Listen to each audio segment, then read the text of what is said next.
হঠাৎ করেই ইরানে হামলা চালাতে পারে যুক্তরাষ্ট্র, এমন আশঙ্কাই করছে ইসরায়েলের সামরিক বাহিনী আইডিএফ। মধ্যপ্রাচ্যের আকাশে বাড়তে থাকা সামরিক তৎপরতা আর ওয়াশিংটনের কড়া ভাষা সেই আশঙ্কাকে আরও জোরালো করছে। ইরানের সরকার বিরোধী বিক্ষোভ ঘিরে নতুন করে যুদ্ধের শঙ্কা তৈরি হয়েছে। এই প্রেক্ষাপটে আইডিএফ জানিয়েছে তারা যে কোনো অপ্রত্যাশিত পরিস্থিতির জন্য সর্বোচ্চ সতর্ক অবস্থায় রয়েছে। প্রশ্ন হচ্ছে, তাহলে কি খুব শিগগিরই ইরানে আঘাত হানতে চলেছে যুক্তরাষ্ট্র? আইডিএফ এর মুখপাত্র ব্রিগেডিয়ার জেনারেল এফি ডেফরিন বলছেন, ইরানের বিক্ষোভ একটি অভ্যন্তরীণ বিষয় হলেও এর আঞ্চলিক প্রভাব এড়িয়ে যাওয়া যায় না। ইসরায়েল প্রতিরক্ষামূলক প্রস্তুতিতে রয়েছে এবং পরিস্থিতি নিয়মিত মূল্যায়ন করা হচ্ছে।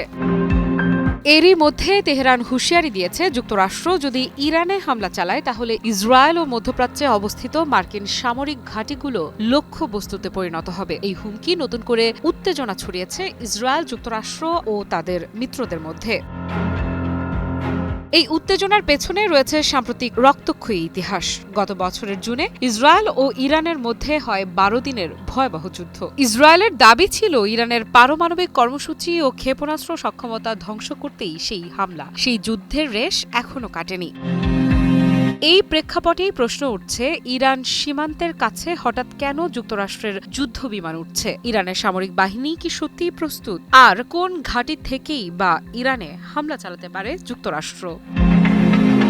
কারণ ইরানের বিরুদ্ধে নতুন করে সামরিক অভিযান চালানো নিয়ে দফায় দফায় মার্কিন সামরিক কর্মকর্তাদের সঙ্গে বৈঠক করছেন প্রেসিডেন্ট ডোনাল্ড ট্রাম্প। তবে চুপ করে নেই তেহরানও। আন্তর্জাতিক গণমাধ্যমের দাবি, শত্রুর বিরুদ্ধে লড়াইয়ের প্রস্তুতি হিসেবে ইরানকে শক্তিশালী ক্ষেপণাস্ত্র সরবরাহ করেছে রাশিয়া।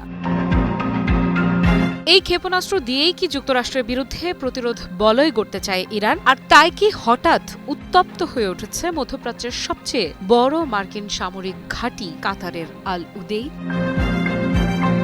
অর্থনৈতিক নিষেধাজ্ঞা দিয়ে ইরানকে কোণঠাসা করার নীতি থেকে এখনও সরে আসেনি যুক্তরাষ্ট্র। এমনকি ইরানে চলমান সরকার বিরোধী আন্দোলনেও প্রকাশ্য সমর্থন দিয়েছেন প্রেসিডেন্ট ট্রাম্প। আন্দোলনকারীদের ওপর দমনপীড়ন বাড়লে সামরিক হামলার হুঁশিয়ারিও দিয়েছেন তিনি। এর মধ্যেই কাতারের আল উদেইদ ঘাঁটিতে যুদ্ধ বিমানের তৎপরতা হঠাৎ বেড়ে গেছে। যুক্তরাষ্ট্রের পররাষ্ট্র দপ্তর দ্রুত সময়ের মধ্যে ইরানে অবস্থানরত মার্কিন নাগরিকদের আর্মেনিয়া ও তুরস্কে সরে যাওয়ার নির্দেশ দিয়েছে। তাহলে কি আল উদেইদ থেকেই ইরানে হামলার ছক কষছে ট্রাম্প প্রশাসন?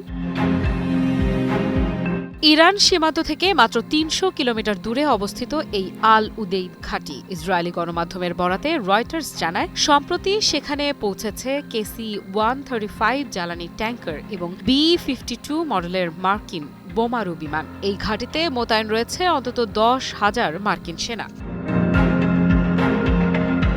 যদিও হোয়াইট হাউস বলছে কূটনীতিকেই এখনও অগ্রাধিকার দেয়া হচ্ছে, প্রেস সেক্রেটারি ক্যারোলিন লিভিট জানিয়েছেন, ইরানের সঙ্গে সমঝোতার পথ খোলা আছে। তবে সামরিক অভিযানের বিষয়টিও সমান্তরালে বিবেচনায় রাখা হচ্ছে। এর আগে গত বছরের জুনে যুক্তরাষ্ট্র ইরানের 3টি পারমাণবিক কেন্দ্রে B-2 বোমারু বিমান দিয়ে হামলা চালায়। তার পাল্টা জবাবে ইরানের বিপ্লবী গার্ড বাহিনী IRGC আল উদেইদ ঘাঁটিতে ক্ষেপণাস্ত্র হামলা চালায়, যদিও তখন পাল্টা আঘাত করেনি যুক্তরাষ্ট্র। এবার প্রশ্ন, পরিস্থিতি আরও ঘোলাটে হলে ইরান কি করবে? এমন উত্তেজনার মধ্যেই আন্তর্জাতিক গণমাধ্যমের দাবি, ইরানকে ইস্কান্দার মডেলের ক্ষেপণাস্ত্র দিয়েছে রাশিয়া। শব্দের চেয়ে 7 গুণ বেশি গতিসম্পন্ন এই মিসাইল 500 কিলোমিটারের মধ্যে শত্রুপক্ষের লক্ষ্যবস্তু ধ্বংস করতে সক্ষম। বহন করতে পারে প্রচলিত ও পারমাণবিক 2 ধরনের ওয়ারহেডই।